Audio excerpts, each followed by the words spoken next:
এই জমিদার বাড়িতে এখনো জমিদার বেঁচে আছেন।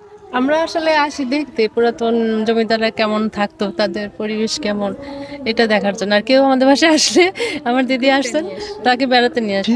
আজ আপনাদেরকে এই জমিদার বাড়ির পুরো ইতিহাস এবং এই জমিদার বাড়ির ভিতরে নিয়ে যাব, দেখাবো এই জমিদার বাড়ির আদ্যপান্ত। অনেক পর্যটক মূলত আসেন এখানে। এটার আসলে যে মূল যে বাড়ি জমিদারের, জিজ্ঞেস করি আপনি খুলনা থেকে এসেছেন, এখানে আসলে কেন এসেছেন?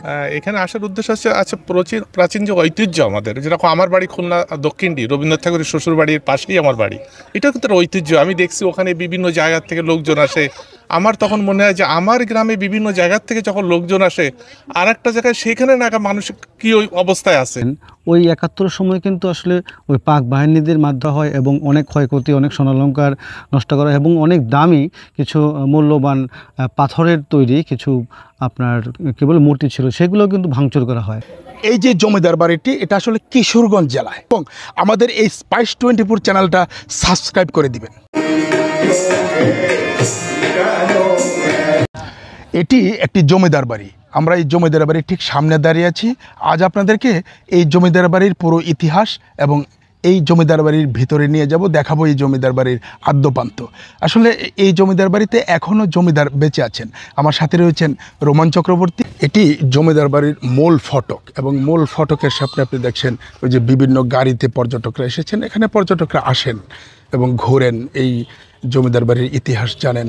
মূলত আসলে এই জমিদার বাড়ির যে ইতিহাস, সেটা খুবই একটু ভিন্ন ধরনের, কারণ এখনও এ বাড়িতে জমিদার বেঁচে আছেন। মূল ফটক, এখানে খুব পাশে একটি ফুচকা চটপটির দোকান রয়েছে এবং পর্যটকরা যাচ্ছেন আসছেন। মূল ফটকের ভিতরে ঢুকতেই একেবারে আপনারা দেখতে পাবেন জমিদার বাড়ি।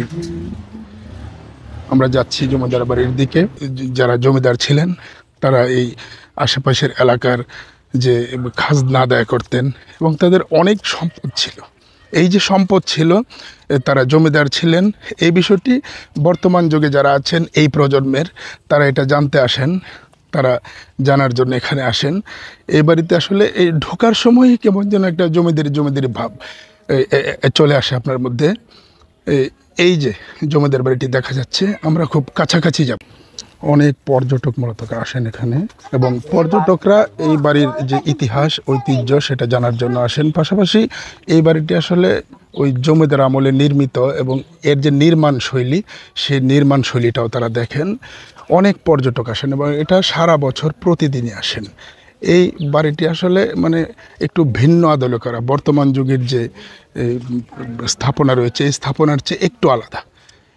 এটার আসলে যে মূল যে বাড়ি জমিদারের, এই বাড়িটা এই যে আমার সামনে আপনারা দেখতে পাচ্ছেন, এবং এটা হলো আসলে কাচারি ঘর। এই যে কাচারি ঘরের যে নির্মাণ শৈলী, এই নির্মাণ শৈলীটা আসলে অনেক সুন্দর। মানুষজন আসেন, দেখেন পর্যটকরা। এটা হলো মূল বাড়ি। মূল বাড়িটি আসলে দ্বিতল বিশিষ্ট। আমরা একটু ঘুরে দেখব, যাব খুব কাছেই আপনাদেরকে একটু যদি বাড়ির সামনের যে অংশ, এই অংশটা এরকম। আমরা মূলত এই পথ ধরে এসেছি, মূল ফটক থেকে এই পথ ধরে এই যে পর্যটকরা আসছেন, কেউ কেউ আবার পরিদর্শন শেষে চলে যাচ্ছেন। এখানে এই যে সামনে অনেক জায়গা, এই বাড়ির যে আয়তন অনেক, এবং এই যে কাচারি ঘরের যে তখনকার সময়ের যে বানানো স্থাপনা, এই স্থাপনা আসলে একটু ভিন্ন ধরনের। বর্তমান স্থাপনার সাথে আসলে এটার কোনো মিল নেই। এই যে সামনের দিকে যদি আমরা একটু দেখি, এটা মূল বাড়ি এই পাশ, এবং আমরা একটু যদি ঘুরতে ঘুরতে আপনাদেরকে দেখাই, এই যে একদম পুরো এরিয়াটা যদি আপনাদেরকে একটু দেখানোর চেষ্টা করি। পর্যটকরা আছেন, এবং এটা সারা বছরই প্রতিদিনই পর্যটকরা আসেন, দেখেন, ঘোরেন এই জমিদার বাড়িতে। সবাই আসেন এবং এটা আসলে জানারও চেষ্টা করেন এবং দেখার চেষ্টা করেন যে তখনকার সময়ের আসলে মানে জমিদার বাড়ি কেমন ছিল, যারা জমিদার ছিলেন, খাজনা আদায় করতেন, তারা আসলে কিভাবে এখানে থাকতেন, কিভাবে তাদের জীবনযাপন ছিল, তারা কেমন ঘরে বসবাস করতেন। এই বিষয়গুলি আসলে এই পর্যটকদের একটু আকৃষ্ট করে তোলেই, এবং এটা জানার জন্যে বা দেখার জন্যই মূলত এখানে লোকজন আসেন, পর্যটকরা আসেন এবং সারা বছরই আসেন। এটা আসলে যে কাচারি ঘরের যে ভিতরের দৃশ্যটা আমি যদি দেখাই, এখানে পর্যটকরা আসেন, আইসলাম এর আগে একবার ওই যে জমিদার মেহমান নিয়ে যমুনা টিভি মাছরাঙ্গা আপনি গান গেলেন যে ছবি ভুলে গেছেন আমার তো আবার চিনবেন আমি তো রবিবাবুর ছেলে ভিতরের প্রাপ্তি হই দেখার জন্য যারা আসেন এই হলো কাচারি ঘর। জমিদার বাড়ির কাচারি ঘরের ঠিক পেছনে এই যে রেকর্ড রুমটা, এই রেকর্ড রুমটা মূলত যারা খাজনা আদায় করতেন জমিদাররা ওই খাজনা এবং তাদের যে জমিদারি ছিল, তাদের যে সম্পত্তি ছিল, এই সম্পত্তির আসলে কাগজপত্র এখানে থাকতো। 1971 সনে এই যখন পাক বাহিনী এই বাড়িতে আক্রমণ করেছিল এবং আগুন জ্বালিয়ে দিয়েছিল, তখন এই রেকর্ড রুমটিতেও মূলত আগুন জ্বালিয়ে ধরিয়ে দেওয়া হয়েছিল এবং এখানে যত নথিপত্র ছিল সকল কিছু পুড়িয়ে দেওয়া হয়েছিল। এবং রেকর্ড রুমের ঠিক পাশেই আমি যদি আপনাদেরকে দেখাই, এই রেকর্ড রুমটার পাশেই একেবারে ঠিক পেছনে একটা অনেক বড় পুকুর রয়েছে এবং চোখ যেদিকে যায় এটা পুরোটাই আসলে এই জমিদারদের সম্পত্তি। আমরা যদি একটু ঘুরিয়ে আপনাদেরকে দেখাই, এই যে এখানেও একটা অনেক বড় পুকুর রয়েছে। এই যে পুকুরটি আপনারা দেখছেন এটাও আসলে জমিদারদের পুকুর। এবং এখান থেকে আমরা যদি একটু বাড়িটা দেখাই, এই যে কাচারি ঘর, এবং এই পাশ থেকে ঠিক সোজা যে বিল্ডিংটা দেখছেন এটাই জমিদারদের বাড়ি এবং এটা আসলে রেকর্ড রুম। এখানে আসলে মানে সপরিবারে মানুষ ঘুরতে আসে, নারী পুরুষ বৃদ্ধ শিশু সবাই। আমরা আসলে জানবো যে এখানে আসলে কেন আপনারা ঘুরতে আসেন এবং ঘোরার পর আপনারা মূলত আসলে কি মানে মানসিক প্রশান্তি বা ঐতিহ্য জানা এই বিষয়গুলি আসলে কিভাবে দেখেন, কেন আসেন আপনারা? আমরা আসলে আসি দেখতে পুরাতন জমিদাররা কেমন থাকতো, তাদের পরিবেশ কেমন, এটা দেখার জন্য। আর কেউ আমাদের বাসায় আসলে, আমার দিদি আসছেন, তাকে বেড়াতে নিয়ে আসি। আর আমরাও বেশি একটা এখানে তেমন কিছু জানি না, আমরাও এখানে নতুনই। এর আগে আসছিলাম ছেলে মেয়ে নিয়ে, কিন্তু এবার আসছে দিদিরা আসছে ঢাকা থেকে, ওনাদের। এই যে জমিদার বাড়ি দেখলেন, একদম মানে প্রাচীন ঐতিহ্য, ওই মুঘল আমলের স্থাপনা, বা এখনো এই জমিদার বেঁচে আছে, এই বিষয়টা জানা এবং এই বাড়িটা দেখা কেমন লাগছে? এখনো তো জমিদার সাথে দেখা হয়নি, দেখি কেমন লাগে ওনার সাথে কথা বলে, তারপরে বলা যাবে। ধন্যবাদ, ধন্যবাদ। আসলে এই যে মানববাবুর বাড়ি বা জমিদার বাড়ি, এখানে আপনারা ঘুরতে এসেছেন দেখলাম একেবারে সপরিবারে। কেন এসেছেন এই বাড়িতে, আসলে কেন আসেন আপনারা? আসলে আমাদের ওনার ঐতিহ্য একটা জমিদার ছিল, এটা ওনার যে ঐতিহ্যগত যে ভাব, সেই ভাবটা দেখার জন্য এবং কীভাবে উনি জমিদারগিরি করতো, মানে মানুষের কাছ থেকে জানা শোনা আরও সুন্দর করে ওনাকে চেনার জন্য আমরা আসি। তারপরে আমি কিশোরগঞ্জে জব করি, আমার যেই আসুক না কেন আমি মানববাবের বাড়িতে নিয়ে আসি, যে প্রাচীন ঐতিহ্য ধরে রাখছে উনি, ওনার এই কারণেই ওনার বাড়িতে আসলে মেইনলি আসা আর কি। আসলে অনেক দূর দূরান্ত থেকে মানুষ আসে। এই যে আমার পাশে একজন আছেন, তিনি খুলনা থেকে এসেছেন এবং এই বাড়িটি দেখার জন্য। আমি যদি একটু জিজ্ঞেস করি, আপনি খুলনা থেকে এসেছেন, এখানে আসলে কেন এসেছেন? এখানে আসার উদ্দেশ্য হচ্ছে প্রাচীন যে ঐতিহ্য আমাদের, যেরকম আমার বাড়ি খুলনা দক্ষিণডি, রবীন্দ্রনাথ ঠাকুরের শ্বশুর বাড়ির পাশেই আমার বাড়ি। এটা কিন্তু ঐতিহ্য। আমি দেখছি ওখানে বিভিন্ন জায়গার থেকে লোকজন আসে। আমার তখন মনে হয় যে আমার গ্রামে বিভিন্ন জায়গার থেকে যখন লোকজন আসে আর একটা জায়গায়, সেখানে না মানুষ কী ওই অবস্থায় আছে, তাই এখানে যখন এসে শুনলাম যে এখানে একটা ঐতিহ্য আছে বা পুরনো ইতিহাস এখানে জানা যাবে, সেই জন্য আমি এখানে আসছি। আসার পরে আমার দেখে খুবই ভালো লাগছে যে আসলে যারা ভালো এবং তার শুনছি, তার একটা সুনাম এখানে শুনছি এবং আসলে বাস্তবতাও দেখছি। যেরকম আমাদের এখানে অনেক জমিদার বাড়ি, আমাদের খুলনায় জানে সবাই যে অনেক জমিদার বাড়ি ছিল, কিন্তু অনেক কিছুই নাই, এখন মাটির সাথে মিশে গেছে। কিন্তু যারা ভালো ছিল, যেরকম এখানে দেখছি যে তার সেই বাড়িটা এখনো কিন্তু অক্ষত রয়েছে, পাশাপাশি একজন জমিদারও বেঁচে আছে। জমিদারও বেঁচে আছে। এটা কিন্তু আমাদের একটা অনেক চাওয়া পাওয়া, যে আসলে ভালো কাজ করলে যে তার ঐতিহ্য থাকে, মানুষ তাকে ভালোবাসে, এইটা তার কিন্তু একটা জমিদারি প্রথা না থাকলেও এখনো তাকে জমিদারও আছেন, জমিদার বাড়িও আছে এবং অক্ষত আছে। ধন্যবাদ। থ্যাংক ইউ দাদা, আসলে আমরা যে জিনিসটা জেনেছি যে 1971 সনে যখন মুক্তিযুদ্ধ হয়, তখন পাক বাহিনীরা এই বাড়িতে মানে হামলা করেছিল, আগুন ধরিয়ে দিয়ে। আসলে এই বিষয়ে যদি আমরা দর্শকদেরকে জানাই, তাহলে আপনি কি বলবেন? আসলে আমি যদি আপনাকে বলি যে আমি এই বাড়ির সম্পর্কে যতটুকু জেনেছি, এই বাড়িতে যারা ছিলেন ওই 71 সময় কিন্তু আসলে ওই পাক বাহিনীদের মাধ্যমে হয় এবং অনেক ক্ষয়ক্ষতি, অনেক স্বর্ণালঙ্কার নষ্ট করা এবং অনেক দামি কিছু মূল্যবান পাথরের তৈরি কিছু আপনার কেবল মূর্তি ছিল, সেগুলো কিন্তু ভাঙচুর করা হয়। এবং তার জমিদারের যে প্রথা অনুযায়ী পরবর্তী যে বংশধর ছিল তাদেরকে কিন্তু তখন, এবং তাদের একটা সমাধি কিন্তু বাড়ির সামনে মূল ফটকের পাশেই রয়েছে। আর আরেকটি বিষয় হচ্ছে যে এই বাড়িতে কিন্তু সংস্কৃতি চর্চাও কিন্তু বেশ হতো। বর্তমান যিনি জীবিত রয়েছেন জমিদার একজন বংশধর মানবেন্দ্র নাথ চৌধুরী, ওনার যে ছোটো ভাই ছিলেন, আপন ছোটো ভাই, উনি ছিলেন উচ্চাঙ্গ সঙ্গীতে কিন্তু খুব ভালো একজন শিল্পী এবং এই উপমহাদেশে তার একটা নাম ডাক ছিল। আসলে এই জমিদার বাড়ি যদি আমি আপনাকে বলি, এই জমিদার বাড়ির কিন্তু ইতিহাস অনেক রয়েছে এবং বর্তমানে এই ইতিহাস জানার জন্য কিন্তু বাংলাদেশের বিভিন্ন প্রান্ত থেকে মানুষজন ছুটে আসছেন এবং দেখছেন, এবং আপনিও দেখেছেন আজকে অনেক মানুষ কিন্তু এখানে আসছেন এবং প্রতিদিনই আসেন, বিশেষ করে শুক্র শনিবারে ছুটির দিন মানুষ বেশি থাকে। আর এছাড়াও এই বাড়ির অনেক ঐতিহ্য রয়েছে।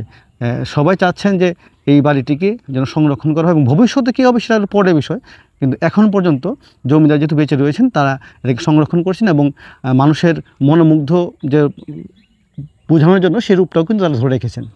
আপনারা শুনছিলেন যে আসলে ওই রোমান চক্রবর্তী যিনি যেটা বলছিলেন যে এই বাড়ির এই 1971-এর ইতিহাস, পাশাপাশি সংস্কৃতির যে ইতিহাস সেটা সম্পর্কে আমরা আসলে এখন যে বিষয়টা মানে জানবো যে এই বাড়িতে যিনি জমিদার রয়েছেন সে জমিদার আসলে কে, তিনি কিভাবে আছেন, একা নাকি সাথে আরও কেউ বলেন? আসলে বর্তমানে এই বাড়িতে যদি বংশধরের কথা বললে উনি একাই রয়েছেন, আর ওনার জ্যাঠাতো ভাইয়ের একজন স্ত্রী রয়েছে, তাই ওনারাই মানে বংশধরদের মধ্যে ওনারাই এখন রয়েছেন যারা এই বাড়িতে দেখাশোনা করছেন।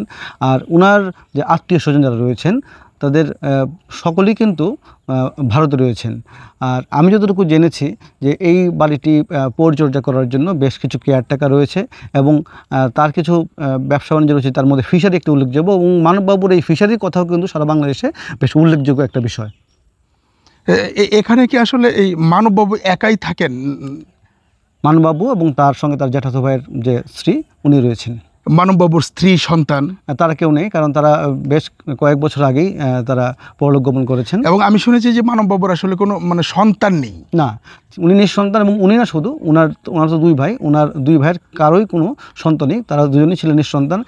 তাই অনেকে প্রশ্ন করে আসলে ভবিষ্যতে এই জমিদার বাড়িটির কী হবে বা কী মানে হতে পারে, এটাই নিয়ে অনেকে কথা বলে। আসলে এই বাড়ির মানে ইতিহাস বলতে যদি আমরা আপনাদেরকে একটু বলি তাহলে এই যে জমিদার বাড়িটি এটি আসলে মোগল আমল এবং ব্রিটিশ আমল ওই সময়ে এটা তৈরি হয়েছিল এবং ওই সময়ই মূলত এখানে খাজনা আদায় করতেন। এখন বর্তমানে যিনি রয়েছেন জীবিত জমিদার মানবেন্দ্রনাথ চৌধুরী, এবং তাকে মানে মানববাবু নামে সবাই চেনে। এই যে মানববাবুর বাড়ি, এখানে দর্শকরা দেখতে আসেন, পর্যটকরা আসেন, দূর দূরান্ত থেকে বাংলাদেশের বিভিন্ন স্থান থেকে আসেন। এবং এই যে মানবেন্দ্রনাথ চৌধুরী, ওনার সঙ্গে আমরা কথা বলেছি, উনি যেটা বলেছেন যে আসলে এখন যেভাবে আছি আমার তো পুত্র সন্তান নেই বা কোনো সন্তান নেই, এই বাড়িটি আসলে মানে পরবর্তীতে কি হবে সেটা তিনি আসলে বলতে চান না। তিনি যে কথাটা বলেন যে এখন মৃত্যুর দিন গুনছি, যখন পরপারের ডাক আসে সেখানে চলে যাব এবং এই পরবর্তীতে কী হবে সেটা আসলে বিধাতাই জানে। এই কথাগুলি তিনি বলেন। এই কথাগুলি আসলে শুনতে একটু কেমন যেন লাগে। একজন জীবিত জমিদার, এই বাড়িতে যারা পর্যটকরা আসেন এটা আসলে মূলত আপনাকে যদি বলি তো এই বাড়িটিও দেখার জন্য আসেন সেই মুঘল আমলের বা ব্রিটিশ আমলের যে স্থাপত্য দেখার জন্য, পাশাপাশি এখানে জীবিত একজন জমিদার রয়েছেন যেটা সারা বাংলাদেশে আর নেই। জমিদারি প্রথা যখন বিলুপ্তি হয়, সেই বিলুপ্তির পর আসলে জমিদাররা নেই, থাকেন না, সবাই হয়তো ভারতে চলে গেছেন বা একেবারে বিলুপ্তি মানে একেবারে বিলুপ্তিই হয়ে গেছে। কিন্তু এখানে আসলে আপনি এই যে বিলুপ্ত শব্দটার এটার সাথে যায় না। এখানে জমিদার বাড়িটিও রয়েছে, জমি জমাও রয়েছে এবং একজন জমিদারও এখানে রয়েছে। আপনি কি একবার ভাবতে পারেন যে এই যে জমিদার বাড়ি, যারা জমিদাররা যেখানে বিচরণ করতেন, এবং আমরা কিন্তু আসলে ঠিক ওই জায়গাটিতে আছি যেখানে জমিদাররা হাঁটতেন, ঘুরতেন এবং জমিদাররা এখানে বিকেলে সময় কাটাতেন, সকালে বের হতেন, ওই জায়গাটির মধ্যে আছে। আসলে এখানে এখন যারা এই পর্যটকরা আসেন তারা ছবি তুলতে আসেন, বিভিন্ন ধরনের ছবি তোলেন এবং এটা জানার চেষ্টা করেন যে আসলে জমিদার বাড়িটি মূলত মানে কেমন ছিল, জমিদাররা কেমন ছিল। এবং এই যে জীবিত যে জমিদার রয়েছেন মানবেন্দ্রনাথ চৌধুরী মানে মানববাবু, ওনাকেও তারা দেখতে আসেন। মূলত এই বাড়িটির সৌন্দর্যে তারা অভিভূত হন, বিমোহিত হন। এই জমিদার বাড়ির তখনকার সময় যে সুরক্ষা প্রাচীর, এই সুরক্ষা প্রাচীরের ঠিক পিছন দিকে একটা ছোট পকেট গেট রয়েছে, দরজা রয়েছে। এই দরজার উপরে এখনও সেই সময়কার ভাষায় মানে সংস্কৃত ভাষায় স্বাগতম লেখা রয়েছে। এবং এই যে সুরক্ষা প্রাচীরটি আপনারা দেখছেন সেটা কিন্তু তখনকার সময়ের, এখনও এটা আসলে এইভাবে আছে। এবং সুরক্ষা প্রাচীরের এই ছোট পকেট যে দরজাটি, এটা দিয়ে ঢুকলেই আসলে সেই বাড়ির দিকে যাওয়া যায়। এই যে জমিদার বাড়িটি, এটা আসলে কিশোরগঞ্জ জেলায়, কিশোরগঞ্জ জেলার হোসেনপুর উপজেলায় অবস্থিত।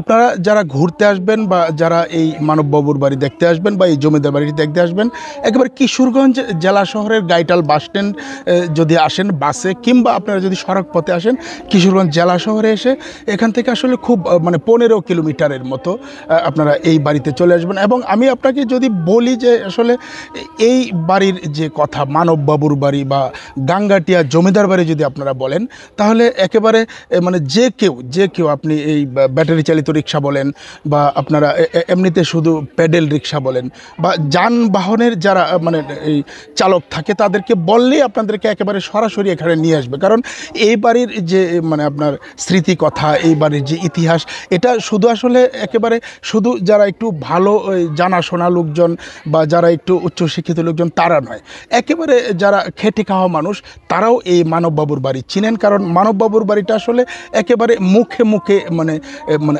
রটে যাওয়া একটা মানে ঘটনা, বাড়ি বা ইতিহাস যাই বলেন না কেন, এখানে আপনারা খুব সহজেই চলে আসতে পারবেন এবং এখানে এসে আপনারা মনে প্রশান্তি পাবেন। এই যে বিষয়টা আপনারা দেখবেন যে আসলে মনে প্রশান্তি পাওয়ার মতোই আসলে এই জায়গাটা। এখানে এসে ইতিহাস জানতে পারবেন, এই জমিদার বাড়িটা দেখতে পারবেন এবং তখনকার আমলে আসলে জমিদাররা কেমন ছিলেন, কিভাবে বসবাস করতেন, কেমন ঘরে বসবাস করতেন, এই বিষয়টা জানা যাবে।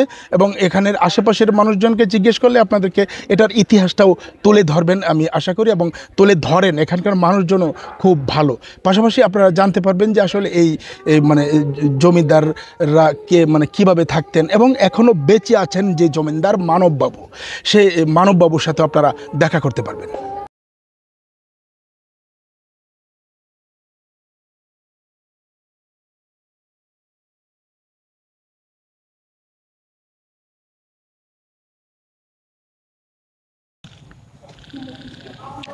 এবার মূলত যাওয়ার পালা। আজ এই গাঙ্গাটিয়া জমিদার বাড়ি মানে মানববাবুর বাড়ি কিশোরগঞ্জের হোসেনপুরের এই বাড়িটি আপনাদেরকে দেখালাম।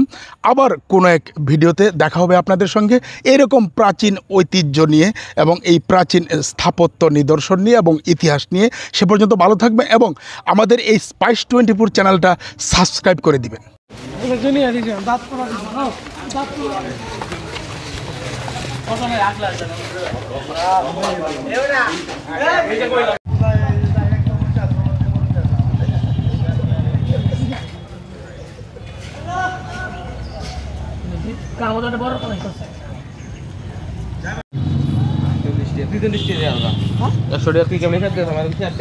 ভাই যে ওটা নেন।